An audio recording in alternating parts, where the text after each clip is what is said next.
All right, welcome back to Onebar and Lupagus Show. I'm Onebar with Lupagus. We're going to talk about the latest and greatest Minnesota Vikings news. Before we get into that, hit up the link down below for Underdog or the QR code right there. Use that promo code SKOL for your first deposit up to $1,000 in bonus funds and a free pick. Fantastic app. Hit it up. You won't be disappointed.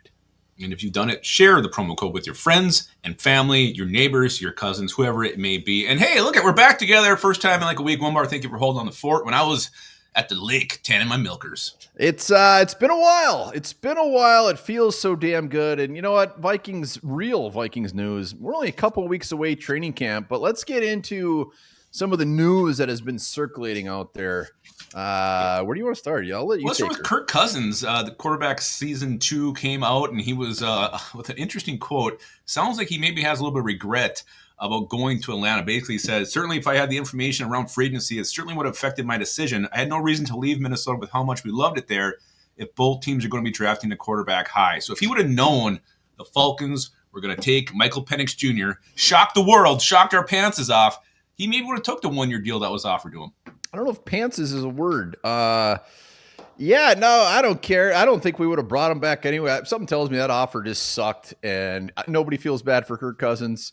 He got made absolute bank, and he even said it at the end. I watched the clip. He even said, like, look, it's the NFL. You got to earn your spot. You got to earn your keep, whatever. Nothing's handed to you, and he's absolutely right. Beat out Michael Penix if you want it, you big baby.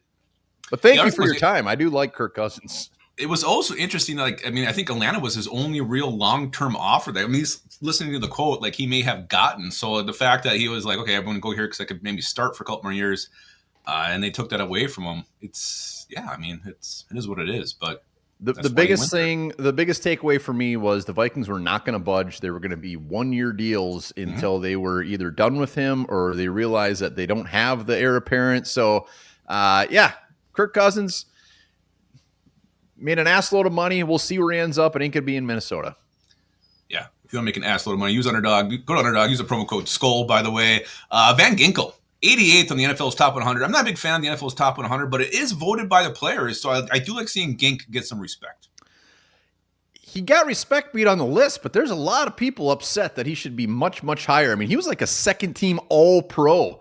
Like 88, I mean, I guess you got to start somewhere, but he should have been higher. He should have been way higher. He's one of the best in the league, baby. How many scoldings have we done where the other team's guys, like, who's that guy you got from the Dolphins? They don't even know his name. Now at least people are going to start knowing his name. So I think he went from obscurity to being something here, even if it is just 88th.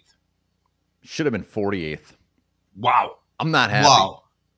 Deserve better, Ginkers. Maybe you like this ranking better. PFF came up with a ranking of the best offensive lines in the NFL for 2025. Had the Vikings at 7th.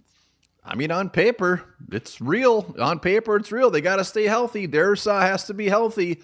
And Donovan Jackson has to play well, but it feels good. It feels real good. It feels nice. Not just Christian Darrisaw being healthy, but Will Fry's coming off the injury as well. He hasn't even really done anything on the field yet. So you got two guys coming off injuries. You got a rookie starter at left guard. Yes, the potential's there. Yes, on paper it looks great.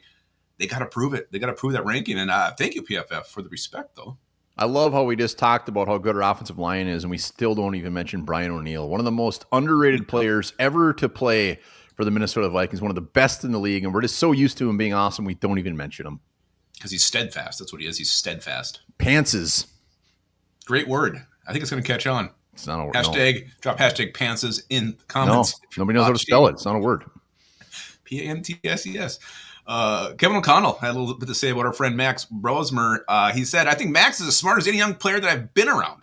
Well, obviously, the guy's like a doctor. So not surprised that KOC says that. But the arrow just seems to be pointing up on this guy. I'm pretty excited about Max Brosmer's potential with the Vikings.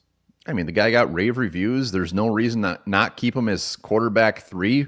Put old Rip on the practice squad. He can be the new Sean Mannion where he has to come up. I think Brosmer makes the team. I think he's right. Very well-spoken, very smart dude on and off the field. So everybody hop on that Max Brosmer train. Yep. Yeah, and I think, I really think he's going to end up being a long-time backup in the NFL, make himself a shit ton of money like Chase Daniel did. Wow. I mean, that would be nice. I'm pulling for him. I think that's a lofty goal. That guy made way too much money. If not, I got a few things you can look at off the field. Last little bit of nugget here. Kay Adams, not really a friend of the show yet, but I'm hoping one day she is. She has JJ McCarthy as number 5 on her fantasy sleepers for 2025. JJ McCarthy, top 5 fantasy sleepers. I don't know who else is on her list. Do you? I didn't look at it because I don't know. I'm not really as nuts about fantasy as I used to be, but it's interesting that you think with JJ McCarthy and quarterback points. I think we're maybe forgetting what he's going to be able to do with his legs. Like he's going to be able to run and move, pick up yards on the ground, maybe scramble for a couple scores too. So that's a factor that I think is going to be huge. And then just playing in KLC's system with the weapons he has, the dude should produce. If he doesn't, man, something's really wrong. Like there's no reason this guy shouldn't throw 25 plus touchdowns and get yards with his legs.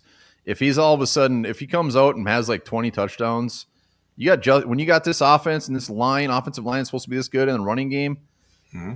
I don't even consider him a sleeper. I'm going to take this guy way too early. It'll probably backfire. I will lose every league like I do every year. Wow. And maybe I'll look like a genius. Yeah, or maybe you look like a moron who says pantses. No, I would never say that. It's stupid. It's not a word. There you go. The news is empty. Once again, Vikings news will be picking up. Our official season starts August 1st, the brand new Onebar and Lupagus season of 2025. So be sure to hit that sub.